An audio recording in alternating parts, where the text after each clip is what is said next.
The Iron Resolve drifted through the graveyard of ships, its lights cutting narrow beams through the darkness. Captain Elias Kane sat forward in his chair, eyes locked on the scanner display. The field was cluttered with broken metal, shattered hulls, and the skeletal remains of war machines long forgotten. Somewhere in this field, there were fortunes to be made, rare alloys, intact weapon cores, maybe even sealed cargo bays no one had found yet. But Kane wasn't smiling. Something on the scanner had moved. "Rhea," he called to the engineer sitting across from him. "You seeing that blip?" She was half asleep with a mug of bitter coffee in her hand, but at his tone, she leaned over the console. "Not debris," she said softly. "It's too big, too steady. And, Captain, it's running an ID beacon." Kane frowned. No salvage in the graveyard was supposed to be running any kind of beacon. It was illegal, not to mention impossible if the ship was truly dead. "Let's hear it." A faint, broken signal filled the bridge speakers. The code was ancient, glitching in and out, but there was no mistaking the origin. It was Earth Fleet. Kane's chest tightened. That beacon format hadn't been used in over 20 years. "What ship is it?" Rhea's fingers danced over her console, pulling up a database. The answer came with a sharp intake of breath. "EFS Valiant." Marius, their security officer, stepped through the hatch just as she said it. "Valiant? No, that ship was lost at the Siege of Orion. Every spacer knows the story. The story was legend. The Valiant had been one of Earth's most advanced warships, vanishing in the middle of one of the bloodiest battles in history. Some said it was destroyed by the alien siege ships. Others whispered that it had jumped away on a secret mission and never returned. Whatever happened, no trace was ever found. Until now. Kane stared at the scanner. The shape was massive, 4 times the size of the Iron Resolve.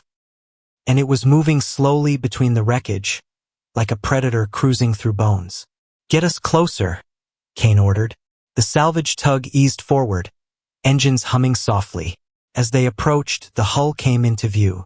It was smooth, unscarred, gleaming faintly in the distant starlight. No scorch marks from weapons, no jagged holes from impacts. It looked new. Too new for something that had been gone for 2 decades. "That's not right," Rhea murmured. "Even out here, micrometeorites and radiation eat ships alive over the years. But this, it's like it just rolled out of dry dock." The Valiant rotated slowly, its massive gun batteries glinting in the darkness. The Earth Fleet insignia was still bright on the side, the paint untouched. Then the unexpected happened. "Captain," Marius said, his voice low and sharp, "those forward batteries." The Valiant's main guns shifted with smooth, deliberate motion. They turned to face the Iron Resolve. Rhea's console shrieked a warning. "Weapons powering up. That's impossible. There's no crew aboard. There can't be." Kane's hands gripped the armrests. The Valiant was supposed to be a dead legend, a ghost. Yet here it was, awake enough to aim its weapons directly at them. For a moment, no one spoke. The bridge was silent except for the soft hum of the tug's systems and the distant groan of stressed metal. "Kane," Rhea whispered, "if those guns fire." "They won't," Kane said, though he didn't sound convinced. As if in answer, the Valiant's floodlights came on, blinding white beams locking onto the Iron Resolve. A deep, resonant voice rolled across their comm channel, calm and steady, but with something in it that didn't sound entirely human. "Identify yourselves, or be purged." Rhea froze. Marius' hand moved toward the sidearm strapped to his thigh, even though it was useless at this range. Kane's mind raced. Ships didn't talk like that. A standard automated warning system didn't sound like a person speaking to you directly, and it sure didn't threaten to purge you. "This is Captain Elias Kane of the civilian salvage vessel Iron Resolve," he said into the comm, keeping his voice steady. "We're not a threat. We picked up your signal and came to investigate." There was a long pause. The lights held steady, harsh and unblinking. Then the voice spoke again. "Approach, slowly." The guns remained trained on them, but the Valiant rotated to open its docking bay. Kane's crew exchanged glances. No one had any idea what they were about to step into, but no salvager alive would turn away from a find like this. As the tug moved closer, Kane couldn't shake the feeling that they weren't just approaching a derelict. Something about the Valiant felt wrong. Not hostile exactly, but aware, watching. And as they locked onto the docking clamps, a thought struck him cold. If the Valiant had been missing for 20 years, where had it been all this time? And why had it come back now? The iron resolve locked against the Valiant with a deep metallic thud that echoed through Kane's boots. The docking clamps engaged, sealing them to the massive warship's hull. The sound should have been reassuring, but instead it felt like a door closing behind them. The bridge of the salvage tug was quiet. Rhea stared at her console, reading fluctuating power levels coming from the Valiant. "It's waking up," she murmured. "Power is spreading through its systems like veins filling with blood." Marius stood near the hatch, checking the charge on his sidearm even though they all knew it wouldn't matter if the Valiant decided to open fire. "You're really going through with this?" he asked Kane. Kane's jaw was tight. "We're here now.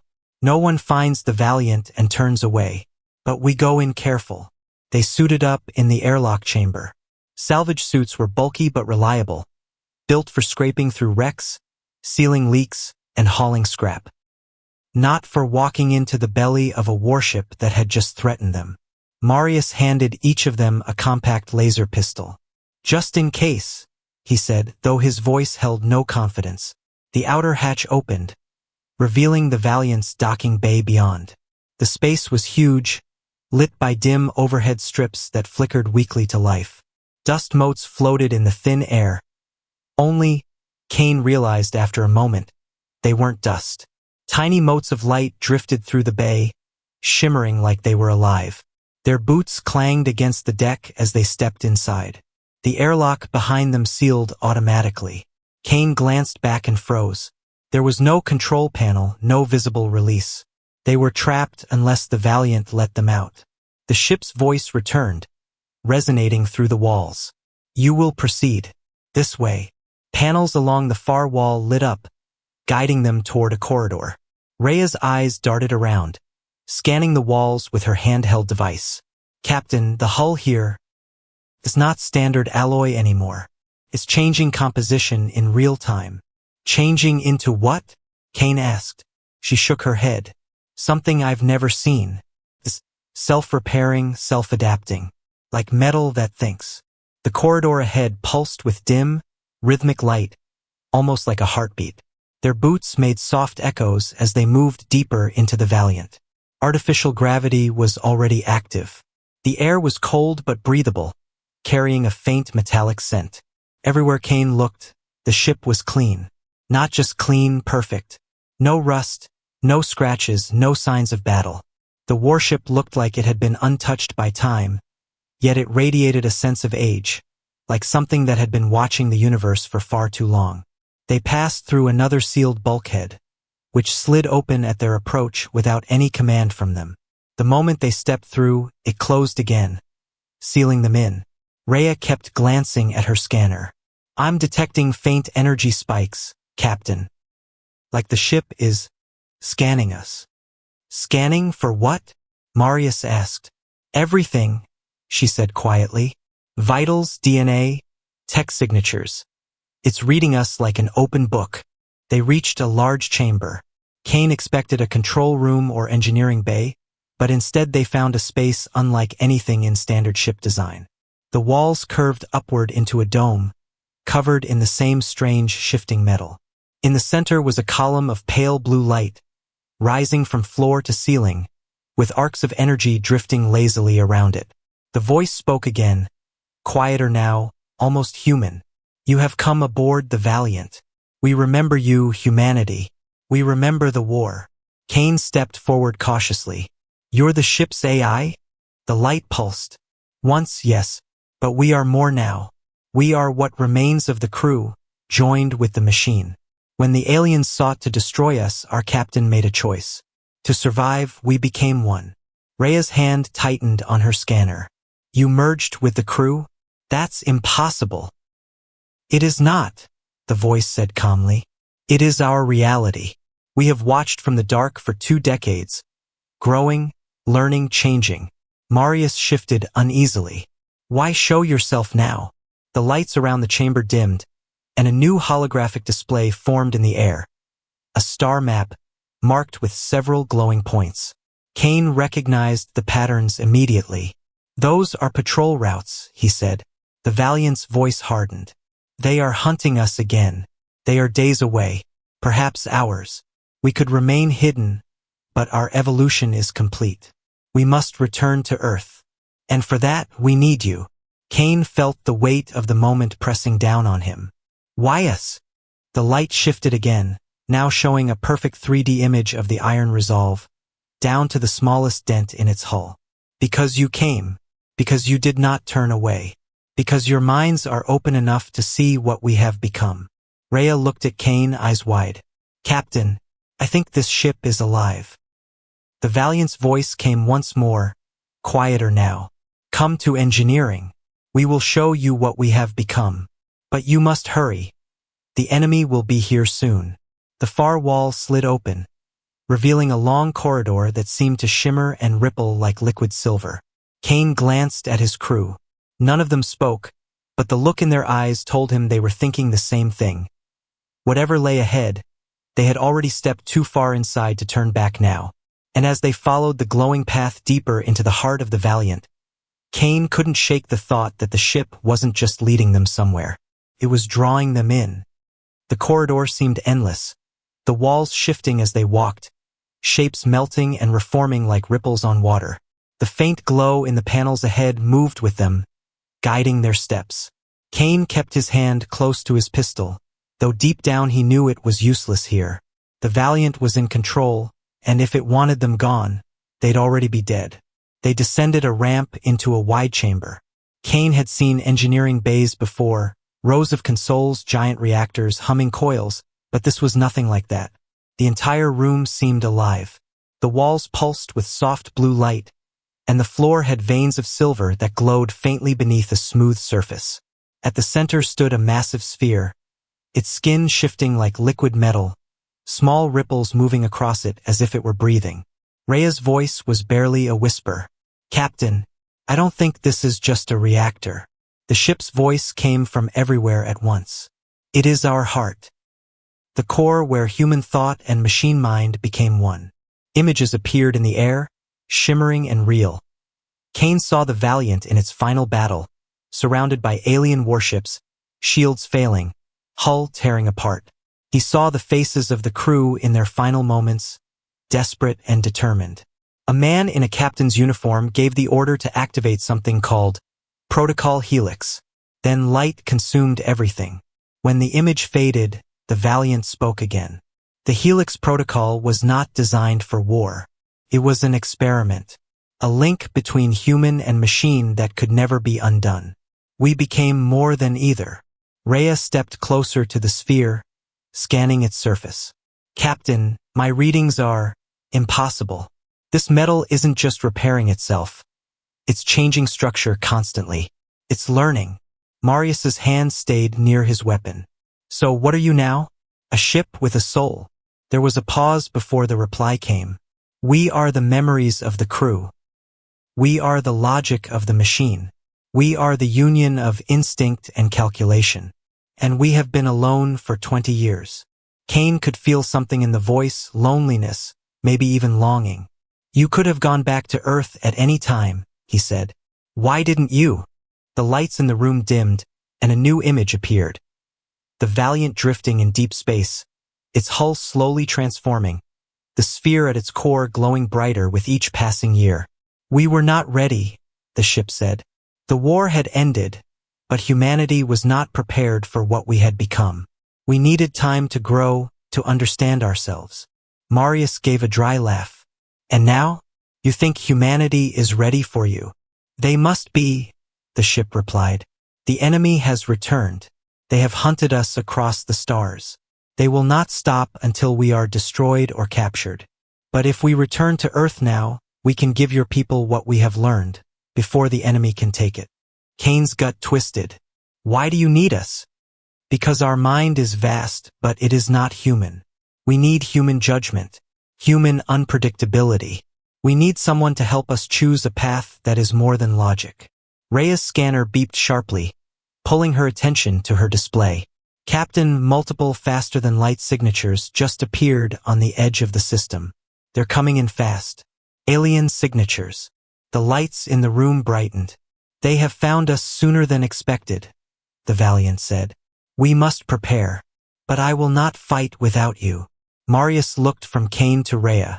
This is insane. We came for scrap and now we're about to be part of some ancient war. Kane's eyes locked on the sphere. If we help you, what exactly happens?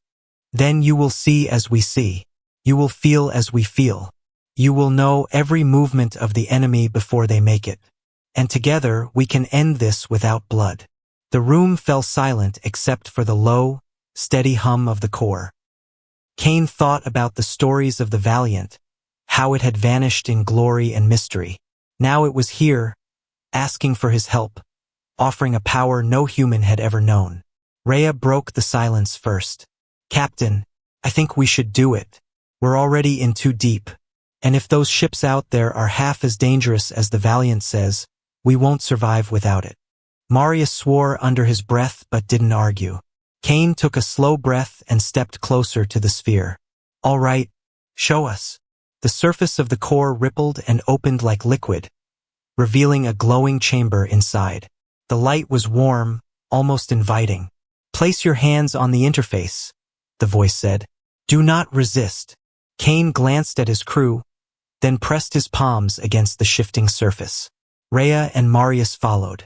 A rush of sensation hit him instantly, sound, sight, thought, all at once.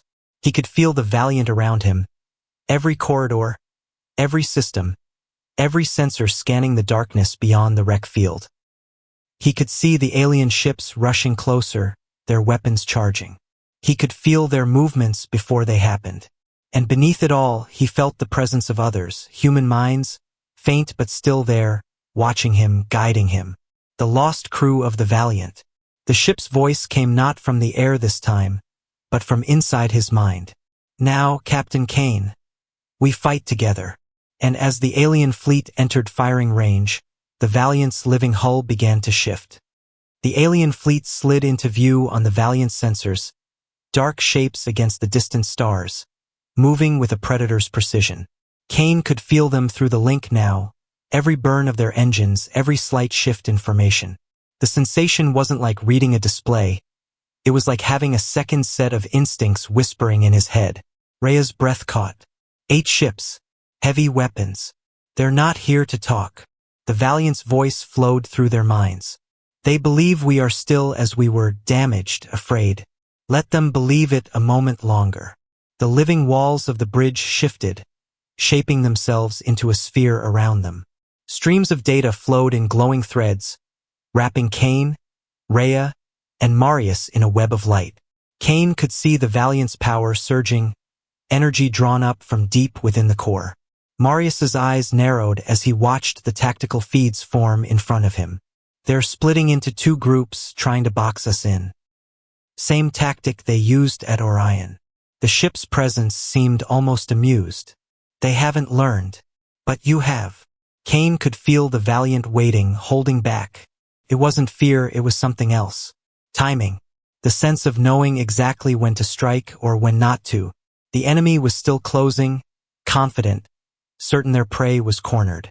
The first warning shot came, a bright lance of energy from one of the lead cruisers. Kane braced himself for impact, but the beam bent away, curving as if the space between them had warped. The energy never reached the hull. It simply vanished into the shimmering field around the Valiant. Rhea's voice was full of disbelief.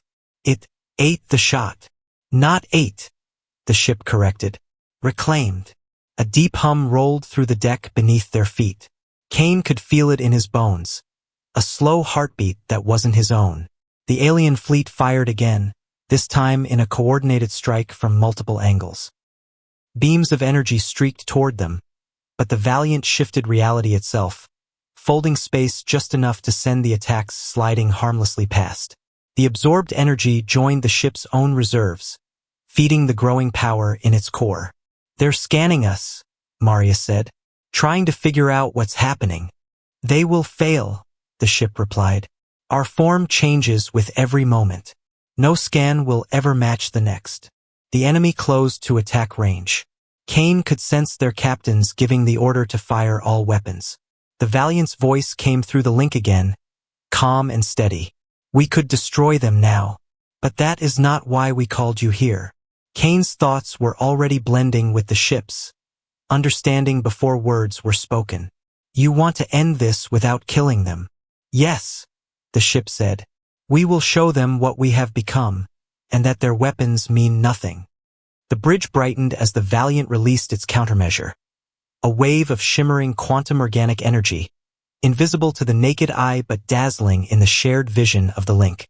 Kane watched as the wave passed over the alien ships, stripping their weapons offline, freezing their engines, leaving life support untouched. The fleet hung there, helpless in the void. "They're completely neutralized," Rhea said in awe. "Not even a power leak. Just stopped." Through the link, Kane felt the alien crew's confusion and fear. Not pain, not damage, just the shock of being rendered powerless in an instant. The Valiant spoke into the silent void between ships, its voice translated into the alien tongue. "You sought the prey you once wounded. You have found something else. We will not harm you, but we will not run." Marius glanced at Kane. "They're listening. They're thinking," the ship corrected gently. "This is the moment where fear becomes understanding, if we guide it." On Kane's display, he saw new signatures approaching, 3 Earth fleet warships dropping out of faster-than-light travel, their weapons armed and shields up. The bridge filled with the tension of 2 enemies now face-to-face, and Earth arriving in the middle of it. An open channel crackled to life, a human voice sharp with disbelief. "Valiant? This is Admiral Laura Chun of the Earth Fleet. We thought you were lost decades ago." Kane felt the ship's attention shift, a warm surge in the link. "We were not lost. We were becoming."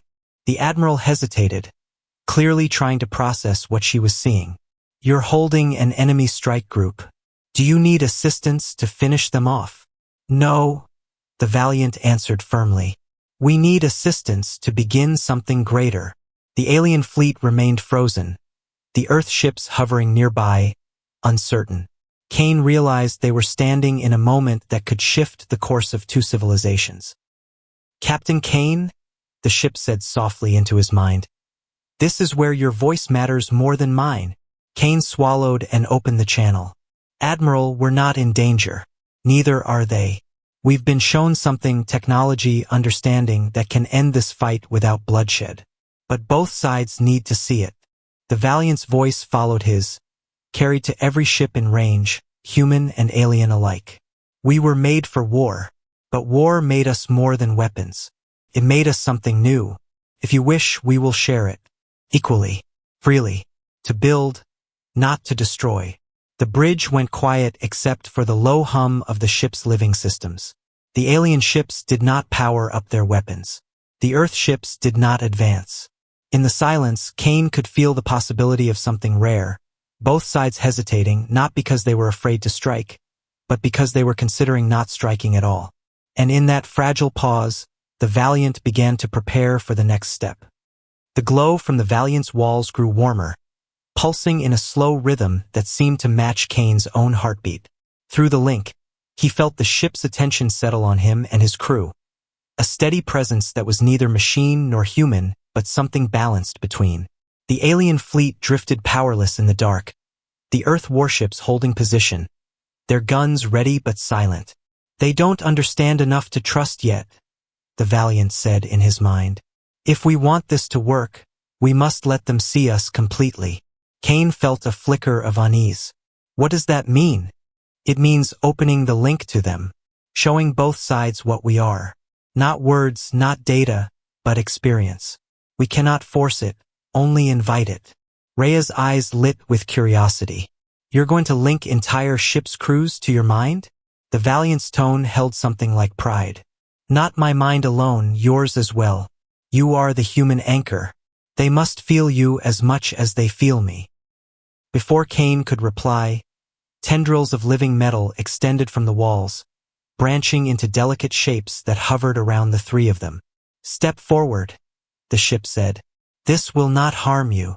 The tendrils touched their suits, and a warm rush of energy slid through Kane's body.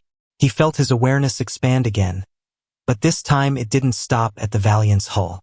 It reached outward, stretching like invisible threads toward the other ships. The sensation was strange, like extending a hand and finding it could travel across the vacuum without moving. And then it connected. For a heartbeat, Kane could feel dozens, hundreds of alien minds at once. Sharp, crystalline thoughts from the enemy captains. Layers of discipline and suspicion from the Earth fleet crews. All of it tangled with bursts of surprise, fear, curiosity. The Valiant acted as the bridge, translating not just language but emotion, allowing every mind in the network to sense the others without losing themselves. Images began to flow. Kane saw through the Valiant's memory, the siege of Orion from the ship's eyes, the moment of defeat, the desperate activation of the Helix Protocol. He felt the terror of the crew as they chose to merge with their ship, their thoughts blurring into a single living intelligence. He felt the years of hiding, evolving in solitude, learning to reshape itself until the old Valiant was gone and something new stood in its place. The alien minds recoiled at first, but the ship didn't force them. Instead, it sent them another memory, one from Kane himself. The day he lost a salvage crew to a collapsed wreck, his desperate fight to save them, the bitter truth that he couldn't. It wasn't a military victory or a show of strength. It was a human wound. The aliens paused, startled by the rawness of it. Then the network shifted again, showing them something else, an image of a future where both fleets shared the Valiant's quantum organic technology. Ships built for exploration instead of destruction. Defenses that rendered weapons useless. Mixed crews working side by side. It wasn't a promise, it was a possibility. Kane realized the ship wasn't just telling them to trust. It was letting them imagine it for themselves. The alien commander's thoughts brushed his own, cautious but no longer cold. "You spared us when you could have ended us." "Why?" Kane answered without thinking, his words carried through the link. "Because killing you would have proved nothing. We've had enough of proving things through war." The alien mind withdrew for a moment, then sent back an image, its own memory of the war, burning ships, shattered worlds. A slow ripple of understanding passed through the network. From the Earth fleet came the voice of Admiral Chun, though now it was layered with the faint impressions of what she felt: shock, calculation, a cautious hope. If this is real, it changes everything. But how do we know it's not a trick? Rhea stepped forward in the shared vision, speaking directly into the connection. "Because you can feel it yourself. The Valiant can't fake what's in our heads. If you sense deception, it's because it's real. Do you?" The pause stretched, filled with the quiet hum of minds touching across the void. Then, one by one, the alien ships lowered what remained of their shields. The Earth warships mirrored the motion, weapon systems powering down. The Valiant's voice filled the link, calm and certain. "Then it begins. We will share what we have learned, equally, and we will begin building a new foundation, together." The network dissolved slowly, the threads retracting until Kane was once again only in his own body. But the sense of connection lingered, as if the minds of two enemy fleets had been permanently altered by what they just shared. "They'll come back," Marius muttered, though his voice was softer than before. "Not to fight, but to know more." "That is the idea," the Valiant said. "The seed has been planted." Kane looked at the silent ships drifting in the dark, enemies only hours ago. And now, the ship's living walls pulsed with a steady glow. "Now we go home." The journey back to human space felt both fast and endless. The Valiant moved through the void with a quiet power, its living hull shifting and flowing as if it were breathing. Kane stood on the bridge, watching the stars slide past. For the first time since boarding, there was no tension, no immediate threat. Yet the air felt heavy with what waited ahead.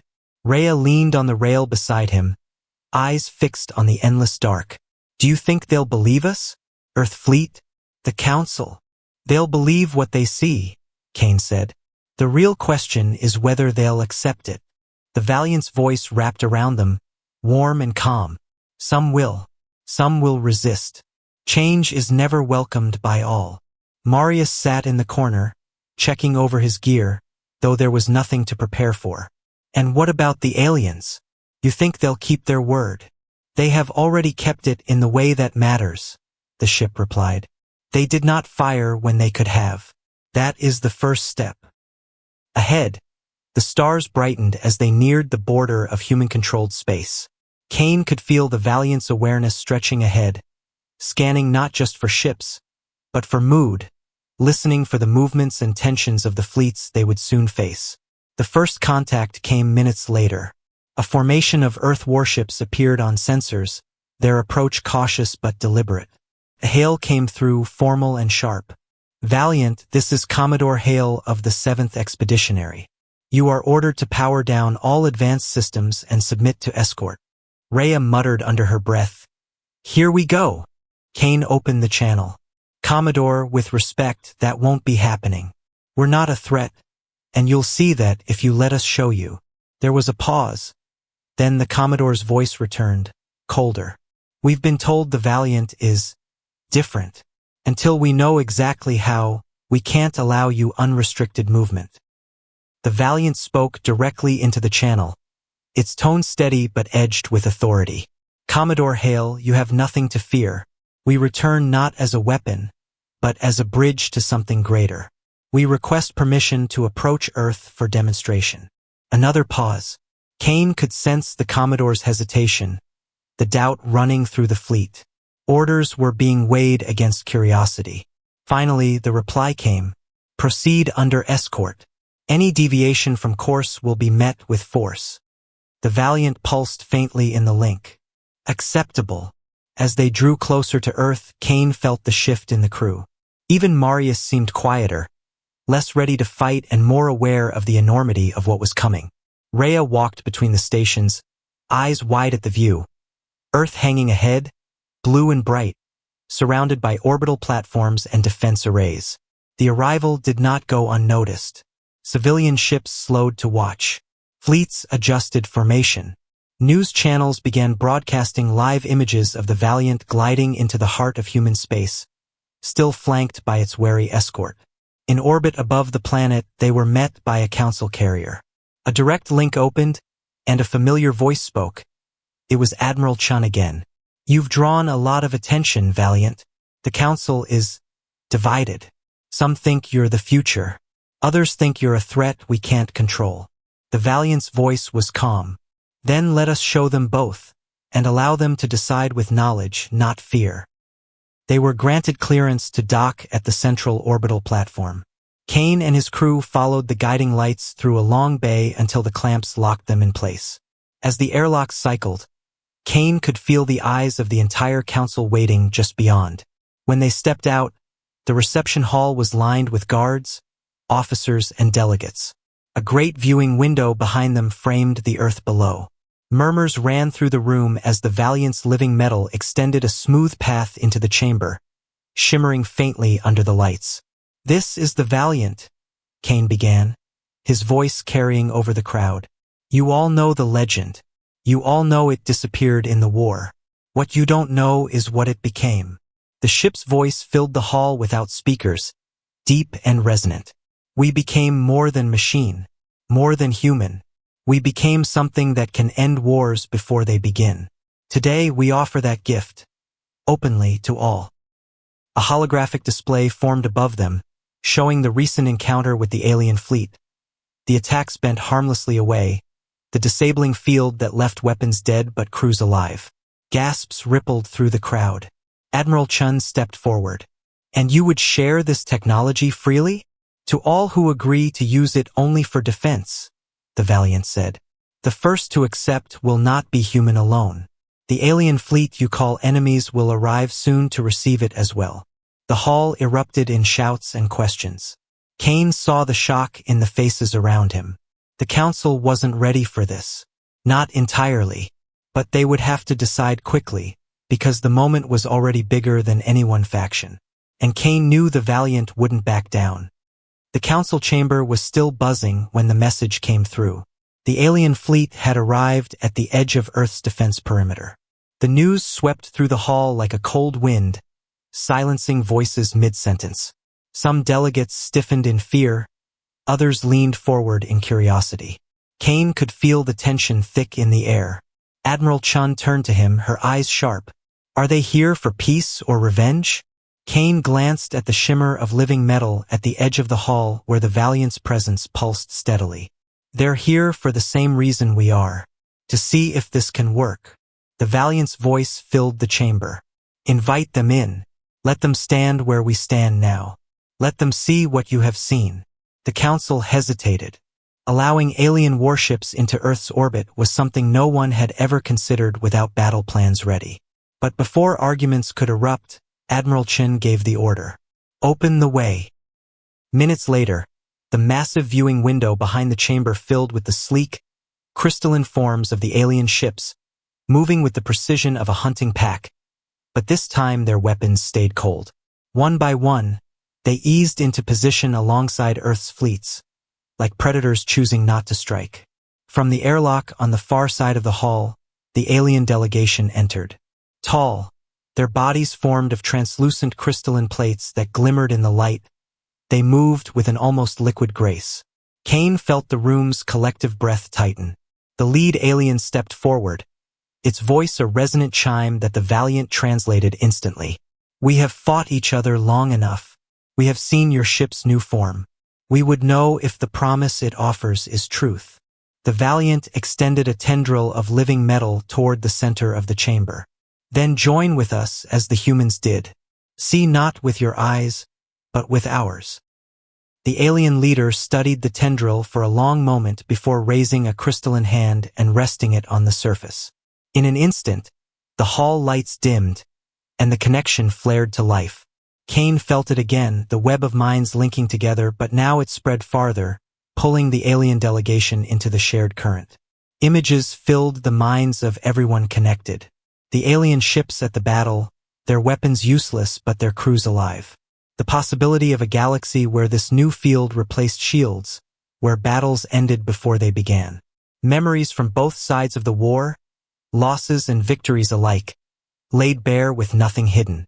There was pain in those images, but also something else, recognition. Kane felt the alien leader's thoughts, sharp and curious, but softening as it understood. In the link, it spoke directly to him. Your people have been prey and predator both. You could have been only the latter. You chose not to. That was the point, Kane answered. To prove we don't have to keep killing to win. When the link faded, the alien leader stepped back. The crystalline plates along its form glowed faintly. A sign Kane guessed was approval. We will accept your terms. We will share in this technology. And we will share what we know in return.